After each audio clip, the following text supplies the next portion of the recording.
think this is a big misconception. Is people think that the goal of follow-up is to remind everybody every single time about some amazing deal that you've got. Like, it's just about having conversations with people.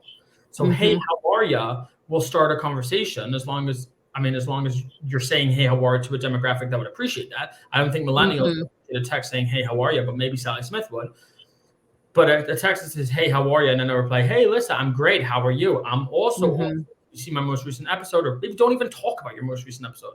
But those are the kinds of things people would appreciate. So in terms of follow-up, what I would say is have a weekly email blast that goes out, which contains information that someone like Sally Smith would appreciate. And for anybody who kind of doesn't understand who Sally Smith is just a name of a fake avatar that we just created during this call. So a weekly newsletter that Sally Smith would appreciate, and a text that goes out every 3-4 months. Again, however much is not too much for Sally Smith, just saying, hey, how are you? Start a conversation. And then you can manually take over that conversation via text.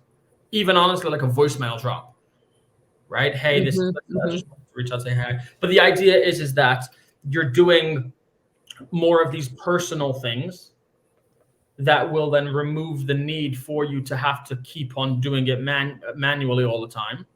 Where there's automatic voicemail drop, there's automatic text, and you only do once every 3, 4, 6 months, whatever that is.